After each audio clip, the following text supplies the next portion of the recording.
आप सभी को मेरा नमस्कार। आज कुछ महत्वपूर्ण घोषणाएं मैं करने जा रहा हूं हमारे समाज के हित में। हमारा समाज हमेशा, हम सभी जानते हैं कि अहिंसा का पक्षधर रहा है, पर्यावरण प्रेमी रहा है, जीव रक्षा का अहम रक्षक रहा है।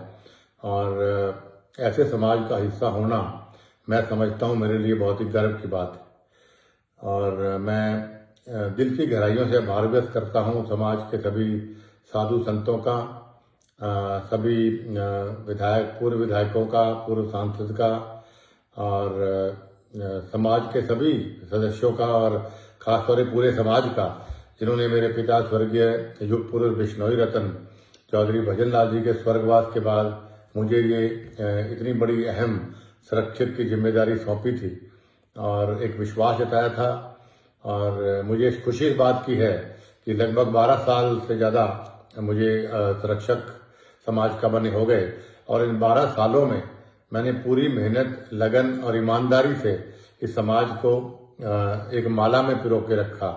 जो समाज हमारे पूर्वज, खास तौर पे जैसा युग पुरुष चौधरी भजन लाल जी, स्वर्गीय लोह पुरुष राम सिंह जी, स्वर्गीय महान नेता श्री रामनारायण जी, और महान नेता स्वर्गीय श्री पूनम चंद जी जैसे महान शख्सियतों ने और साधु संतों ने समाज को बहुत मेहनत से, बहुत लगन से इस समाज को एक माला में पिरो के रखा। तो मेरा भी वही प्रयास रहा कि इस समाज को न केवल माला में पिरो के रखें, बल्कि एकजुट रखते हुए इसको और बुलंदियों तक लेके जाए। समय मेरे पास कोई ज़्यादा पॉलिटिकल पावर नहीं थी, लेकिन उसके बावजूद भी मैंने ईमानदारी से हर वर्ष तक प्रयास किया कि समाज की आन बान और शान को कहीं नीचे ना होने दूं। चाहे वो सीबीआई वाले मामले में राष्ट्रपति से मिलके उनसे लड़ाई करने की बात थी, चाहे विष्णुदत्त मामले में अपने खुद कांग्रेस में रहते मुख्यमंत्री से मैंने लोहा लिया, जिसका खामियाजा मुझे राजनीतिक रूप से बहुत आज तक भुगतना पड़ रहा है। चाहे दिल्ली धर्मशाला में पिताजी का साथ देकर उसको बनवाने की बात हो, चाहे हरिद्वार धर्मशाला की बात हो, चाहे गुड़गांव धर्मशाला की बात हो, चाहे पंचकुला धर्मशाला की बात हो, चाहे अभी जयपुर की धर्मशाला की बात हो, चाहे कि कुछ हमारे साथियों को राजनीतिक रूप से क्या टिकट दिलाने या मजबूती देने की बात थी, या हमारे राजस्थान, हरियाणा कहीं के भी समाज के नौजवानों को सरकारी या गैर सरकारी रोजगार दिलवाने की बात थी, या सरकार के और किसी काम में बढ़ चढ़ कर इस तरह मंदिरों के निर्माण की बात हो, या जहाँ भी मेरी जरूरत पड़ी समाज को इन 12 सालों में मैंने मन से, ईमानदारी से मेहनत की। और मुझे गर्व है इस बात का कि मैं कामयाब भी रहा। और खास तौर पर अभी कुछ साथियों ने पीछे एक वहम डाला कि भाई समाज का चंदा काफ़ी लोग इसको मिसयूज करते हैं। तो हमने लगभग 3 साल पहले इसका ऑनलाइन काम शुरू मेरे कहने पर किया गया, जो आज भी ऑनलाइन है। कितना खर्चा आया, कितना लगा, और उससे पहले भी लगभग 15 या 17 साल से, मेरे बनने से पहले तक की मैंने ऑडिट प्रधानों का कहा था कई जगह ऑडिट करवाइए ताकि साथ रहे। और आगे भी जो कमेटियां बने उनसे मेरी प्रार्थना है कि आप भी अभी से लेके पीछे तक की 15 साल, 20 साल, 25 साल तक के सारा आय और व्यय आप इसको ऑडिट अलग अलग सीए से, अलग अलग कंपनियों से करवाइए, और उसको ऑनलाइन डालिए जरूर, ताकि लोगों को पता लगे कि समाज का पैसा दुरुपयोग हुआ कि नहीं हुआ, किसने लिया, किसने नहीं लिया। और मैं दावे से कहता हूं कि भाई, और फख्र से कहता हूं कि हमने समाज को अपने ओर से जो भी हम दे पाए, छोटा मोटा सहयोग, वो हमने दिया। कभी समाज के पैसे का हमने एक कप चाय भी नहीं पी। मेरा दावा है, पिताजी का फोटो सामने उसको हाजिर हाजिर डाल के मैं कहता हूँ। और जो आज घोषणा हमने कल करी थी, उसमें पहली घोषणा जो हमने करी थी वो हमने चुनाव डिक्लेयर की करी थी, क्योंकि बहुत लंबी मांग चुनाव करवाने की लोगों की रही कि चुनाव होने चाहिए। और मैं भी लोकतंत्र में विश्वास करता हूं, और मैं नौजवान साथियों खास तौर पर बताना चाहता हूं, जब से हमारा समाज बना, जहां तक मुझे नॉलेज है, इस समाज में कभी भी चुनाव नहीं हुए। और एक बार मुकाम में बैठा था तो स्वर्गीय चौधरी भजन लाल जी, राम सिंह जी और रामनारायण जी कुछ साथी बैठे हुए थे हमारे साथ। तो उस दिन मैंने पिताजी से पूछ लिया, सबसे पूछ लिया कि भाई क्या कारण है कि हम चुनाव नहीं करवाते समाज में। तो एक मत होकर सबने ये बात बोली कि जो समाज अगर सर्वसम्मति से कोई फैसला करता है, उससे बढ़िया कोई फैसला नहीं हो सकता कि एकजुटता रहती है समाज के अंदर। इसलिए जिस दिन एकजुटता नहीं रहेगी उस दिन चुनाव कराएंगे, ताकि सर्वसम्मति नहीं बनेगी, चुनाव होने चाहिए। तो सर्वसम्मति बनती आई, लेकिन फिर भी पिताजी के स्वर्गवास के बाद और उनके बाद लोगों की मांग पर 2014 या 15 में, मुझे ईयर याद नहीं है, हमने चुनाव करवाए पूरे लोकतांत्रिक तरीके से। और उसके बाद मैंने जब सारे इलेक्टेड मेंबर्स ने कहा कि हम आपसे मिलना चाहते हैं मेरे घर पे, मैंने उनको मिलवाया। उस दिन काफी बारिश भी हो गई थी, तो उस दिन मैंने देखा कई धड़े बनने शुरू हो गए कि भाई प्रधान मेरा आदमी बनने, ऐसे बने वैसे बने। जब मैं अलग अलग बुला के बात कर रहा था उस टाइम पे मैंने ये महसूस किया। तो फिर मैंने सब लोगों से जब चर्चा की, मेन प्रतिबद्ध लोगों से, तब उन्होंने कहा कि भाई फैसला अगर इस तरह झगड़ा करेंगे समाज में बहुत धड़े बन जाएंगे और आपसी फूट समाज करे शुभ नहीं। तो उन्होंने मेरे ऊपर छोड़ा। तो उस वक्त मैंने फिर हीरा राम जी को, उस वक्त अध्यक्ष, सभी की राय लेके मनोज से काफी लोगों से मैंने पूछा कि भाई किसको अध्यक्ष। सबने कहा कि ये ठीक है, ये नाम हमने कुछ रखे। तो हीरा राम भवाल जी सबसे अच्छे ईमानदार व्यक्ति थे, उनका नाम सबने कहा, तो उसको हमने अनाउंस किया।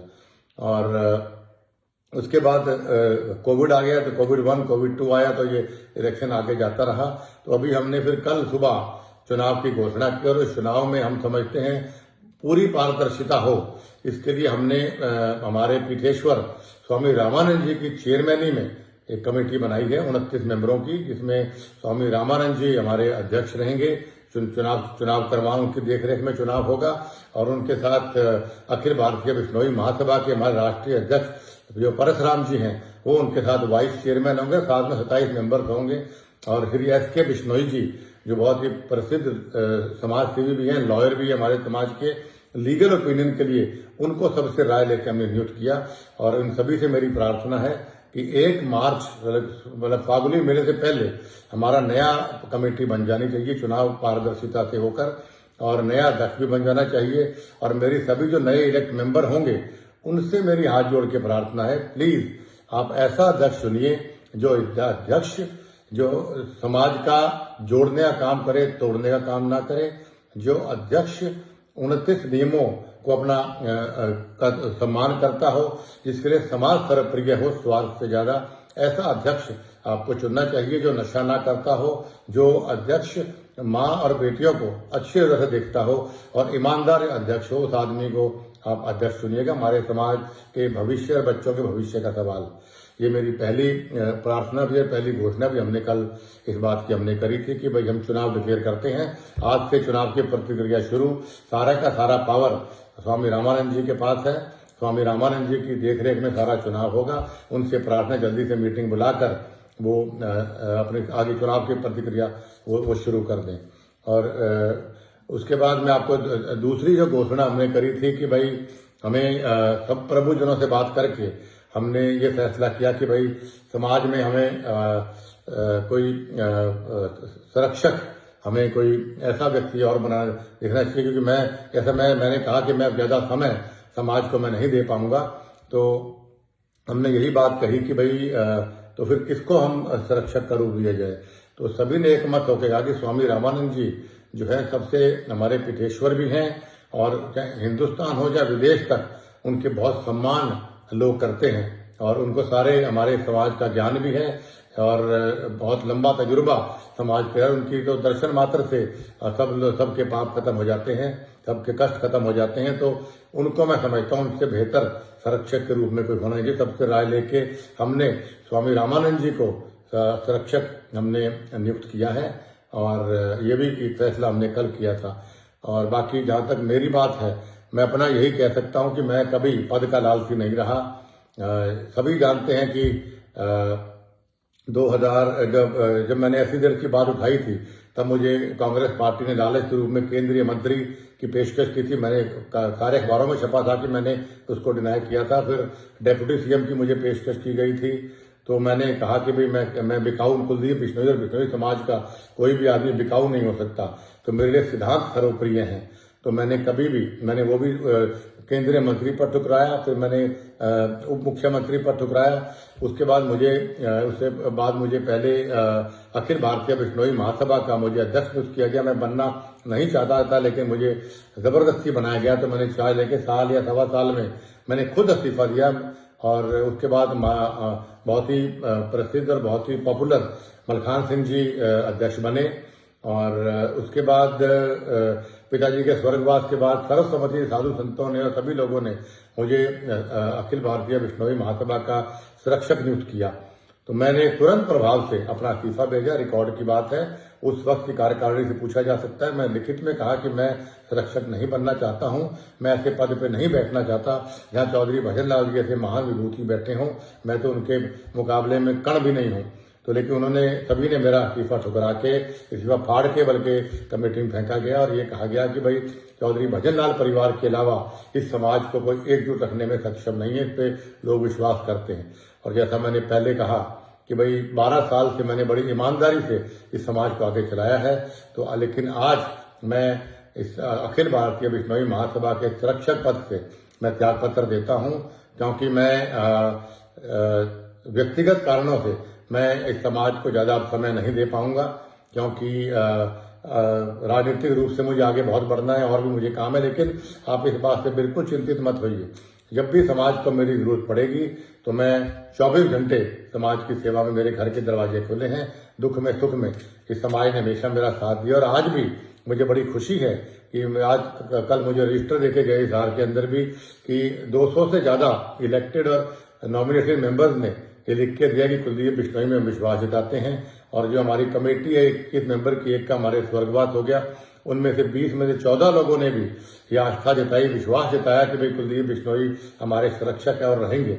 मैं उनका भी और समाज के लोगों का दिल की गहराइयों से मैं आभार व्यक्त करता हूं कि आपने चौधरी भजन लाल जी पे और उसके बाद मुझ पे आपने विश्वास जताया।